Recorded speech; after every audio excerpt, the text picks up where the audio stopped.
जय हिंद मित्रों, इस वक्त हम मौजूद हैं कोरबा ज़िले के निहारिका क्षेत्र में। एक वीडियो के माध्यम से एक छोटा सा संदेश देने का प्रयास किया है कि क्षेत्रों में जहां पर बेटियों को बोझ समझा जा रहा है और कई घरों पे बेटियों को बोझ तुल्य समझकर उन्हें तिरस्कार करना, उनका सम्मान नहीं करना, उन्हें शिक्षा दीक्षा नहीं देना, बहुत सारी चीज़ें हैं।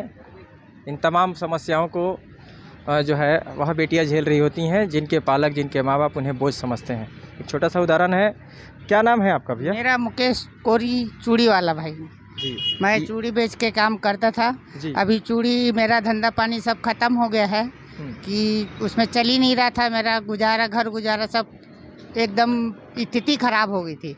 हमने देखा मुकेश जी कि आप यहाँ पर गन्ना रस बेच रहे हैं और मैंने स्वयं पिया, क्योंकि मैंने देखा कि कुछ बच्चियाँ आपका सहयोग कर रही थी, तो अनायास मैं रुक गया। मैंने सोचा कि क्यों ना जो है इसी बहाने पहले आपको व्यवसाय दिया जाए, उसके बाद आपसे दो चंद सवाल पूछे जाएं। तो गन्ना रस वाकई में आपका टेस्टी है। और साथ ही वहाँ पर जो सत्तू रस जो आप पिला रहे हैं उससे भी मैंने पिया, है ना, और वह भी काफ़ी टेस्टी है। किंतु यहाँ पर सर्व कर रही यह बच्चियाँ, मैं जानना चाहूँगा यह बच्चियाँ कौन हैं? ये हमारी बेटी हैं, 5 बेटी हैं हमारी। कितनी बेटियाँ हैं? 5 बेटी हैं। अच्छा। ये बड़ी से छोटी है, उससे छोटी ये है और उससे छोटी वो है। सबसे छोटी घर में है और बड़ी और छोटी दोनों घर में हैं जी। उसकी मम्मी घर में है जी। तो कुल आपके जो संतान है वह 5 संतान हैं और 5 संतानों में 5 बेटियां ही हैं? 5 बेटी हैं, कोई कमाने वाला नहीं है। और मैं अभी इतना स्थिति मेरा ख़राब हो गया था कि मेरी ज़मीन थी एक दादर में, मैं लिया था 2007 में। एक जन अजीत पांडे करके है, वो मेरी ज़मीन को ज़बरदस्ती कब्जा कर लिया गया है। मैं कलेक्टर, एसपी साहब सबके पास में 6 बार होके आ गया, मेरी कहीं सुनवाई नहीं हुई। तब अंत में थक हार के आप? मैं थक गया हूँ। हाँ। खैर हम शासन प्रशासन से विनती करते हैं कि जिस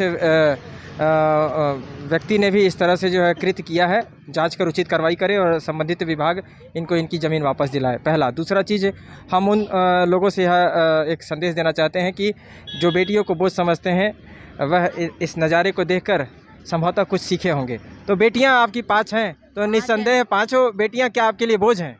अब बोझ तो क्या है, अब बोझ तो समझते तो नहीं है ना? नहीं समझते हैं। बोझ समझते तो फिर उनको कमा के कमाते ही कहाँ से, तो हम भी बैठते ना भाई। तो कहीं ना कहीं बेटियां आपकी सहयोग कर रही हैं, हमारी बेटों से बढ़ के आपका सहयोग नहीं, सहयोग तो हमारा कर रही हैं। जहाँ तक अब जो भी उनसे जो भी बनता है वो मेरा जितना सहयोग कर पाते हैं उन लोग करते हैं। समाज को यही संदेश आप देना चाहते हैं कि बेटियों को बोझ न समझें? हाँ, समाज। और मैं आपको एक संदेश देना चाहूँगा कि परिवार छोटा है तो सुख का सागर है, परिवार को बढ़ाए भी नहीं, बढ़ाए भी हम नहीं, दो हमारे दो है ना।